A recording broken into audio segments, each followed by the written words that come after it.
دوستوں، کسی ملک پر ایک بادشاہ حکومت کرتا تھا. وہ بادشاہ بڑا ہی ظالم تھا. کسی سے بھی کہیں بھی کوئی بھی چھوٹی سی بھی غلطی ہو جاتی تھی تو وہ اسے اٹھا کے بھوکے کتوں کے سامنے ڈال دیتا تھا. اب اس کا ایک وزیر جو کئی سالوں سے اس کے ساتھ تھا اور کافی وفادار تھا، اس بیچارے سے ایک چھوٹی سی غلطی ہو گئی. بادشاہ نے جو ہے وہ ٹریڈیشن کے حساب سے اناؤنس کر دیا کہ بھائی اسے اٹھاؤ اور کل صبح بھوکے کتوں کے سامنے ڈال دینا. یہ سن کر وزیر کافی پریشان ہوا، لیکن کیونکہ وہ کافی عقل مند تھا اس نے بادشاہ سے ریکویسٹ کی کہ بادشاہ سلامت، میں نے آپ کی اتنے سالوں خدمت کی ہے، اس کے عوض مجھے صرف 7 دن کی مہلت دے دیں اور 8ویں دن اٹھا کے مجھے ان کتوں کے سامنے آپ ڈال دیجیے گا. تو بادشاہ نے کہا کہ چلو ٹھیک ہے، تم نے اتنے سال میری خدمت کی ہے تو اس کے عوض میں تمہاری اس آخری خواہش کو پوری کرتا ہوں اور تمہیں 7 دن کی مہلت دے دیتا ہوں. اب چونکہ وہ وزیر جو تھا وہ کافی عقل مند تھا تو اس نے کیا کیا کہ ان 7 دنوں میں ان بھوکے کتوں کی خود خدمت کری، اپنے ہاتھوں سے ان کو کھانا کھلایا، سب کچھ کیا اور 7 دن تک وہ ان کے ساتھ ہی رہا. تو وہ کتے جو تھے وہ اس کے ہو گئے وفادار.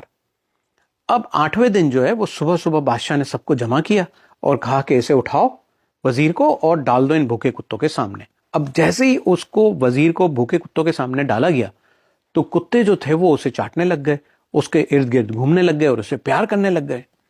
یہ دیکھ کے بادشاہ بڑا پریشان ہوا. بادشاہ نے کہا کہ یہ کیا ماجرا ہے، ایسا کیسے ہو سکتا ہے؟ تب اس وزیر نے کہا کہ بادشاہ سلامت، میں نے اتنے سالوں آپ کی خدمت کی اور آپ نے مجھے اتنی چھوٹی سی غلطی کی اتنی بڑی سزا دے دی، جبکہ میں نے ان کتوں کی صرف 7 دن خدمت کی اور آج یہ میرے وفادار ہو گئے. یہ سننا تھا کہ بادشاہ کافی شرمندہ ہوا اور بادشاہ نے کہا کہ واقعی مجھ سے کافی بڑی غلطی ہو گئی کہ میں نے اس چھوٹی سی غلطی کی تمہیں اتنی بڑی سزا دے دی. اس نے فوراً اپنے دوسرے ایک وزیر کو بلایا اور کہا کہ اس کو اس پنجرے سے فٹافٹ ابھی کے ابھی نکالو اور بھوکے مگرمچھوں کے تالاب میں پھینک دو. مورل آف دا سٹوری یہ ہے کہ جب مینجمنٹ آپ کی بجانے کی سوچ لیتی نا تو وہ بجا کے ہی رکھتی ہے. اب اس کہانی کا پاکستان کے الیکشن سے کوئی تعلق نہیں ہے بھائی، باقی آپ لوگ سمجھدار ہیں. یہ تو کہیں میں نے دیکھی تھی، پڑھی تھی تو سنا دیا آپ لوگوں کو.